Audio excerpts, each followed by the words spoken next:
Bonjour les amis, c'est Oli le Belge. Je recule un petit peu le micro pour éviter de m'entendre hurler comme d'habitude. Alors là, on est vraiment dans quelque chose de très différent de ce que vous voyez d'habitude sur ma page, puisque là, on est sur un scooter, sur un vrai scooter et sur un 125 en plus.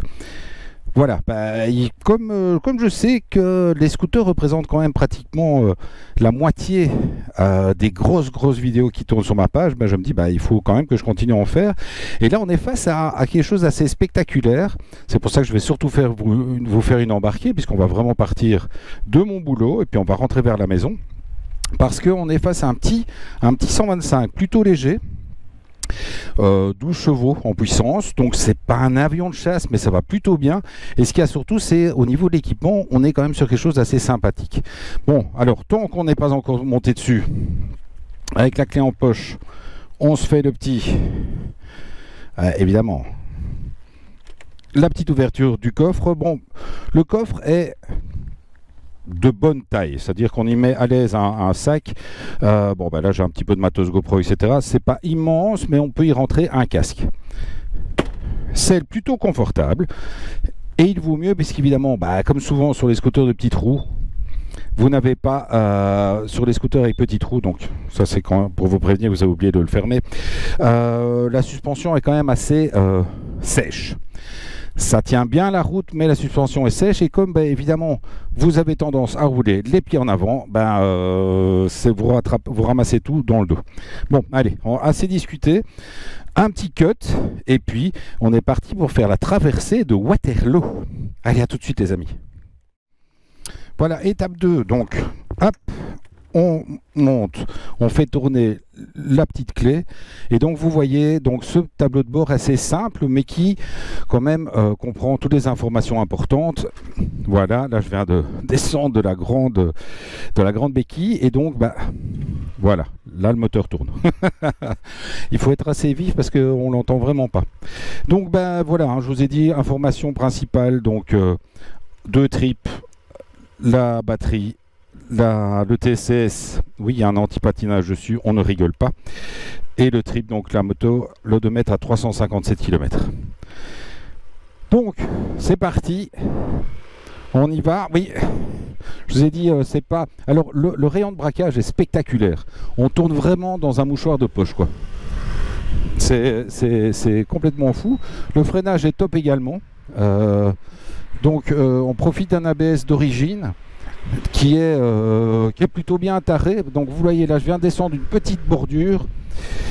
C'est c'est très dur. C'est-à-dire que c'est le concept des scooters habituels, c'est-à-dire que c'est vrai que c'est quand même extrêmement dur.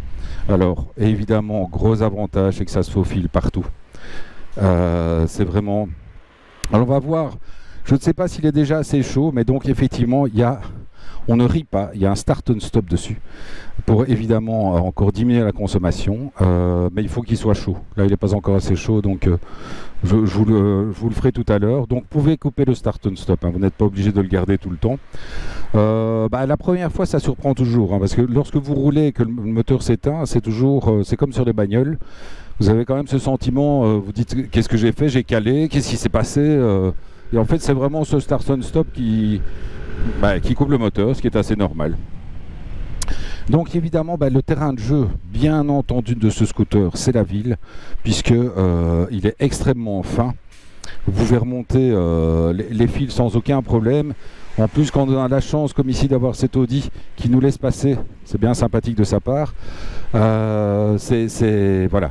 C'est assez réactif, c'est extrêmement, je vous ai dit, c'est extrêmement léger. On a rigolé parce que évidemment, on n'a pas trop l'habitude d'avoir des trucs aussi légers dans le garage, et du coup lorsque Gilles a voulu le déplacer, enfin elle a voulu le retirer de la béquille centrale, au lieu de le retirer de la béquille centrale, il l'a soulevé tellement c'était léger. Pourtant voilà, c'est quand même, je pense, c'est ce que j'ai dit tout à l'heure, on doit être dans les 150 kg, donc c'est pas non plus le truc le plus léger du monde, mais bon, ça change effectivement des motos de 200-250 kg qu'on a d'habitude. Alors il faut savoir aussi que vous le voyez grâce à la GoPro. Donc la GoPro est en position sur ma poitrine. Donc il est évident qu'on n'est pas sur sur quelque chose qui protège extrêmement bien, mais en même temps, ben, je pense qu'hier j'ai dû prendre l'autoroute, puisque donc vous avez bien entendu le droit de prendre l'autoroute avec ce scooter, et bon, ben, il monte à un petit 100 km/h. Donc voilà, à 100 km/h, on n'a pas énormément besoin de protection. Par contre, pour les gens, ben, vous avez les pieds qui sont protégés. Ils ne sont pas hyper protégés, mais ils sont un petit peu protégés. Surtout lorsque vous êtes vraiment dans cette position avec les deux pieds derrière le tablier.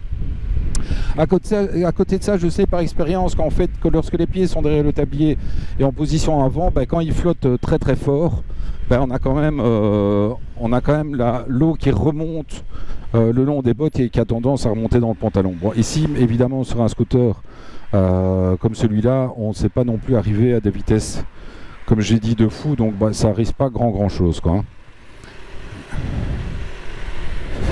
Alors, c'est bien parce que si je ne me trompe, ah non, j'allais dire j'avais une Tesla derrière moi, mais non, c'était pas le but. Donc, ce que je vais faire, bah, je vais vous amener avec moi pour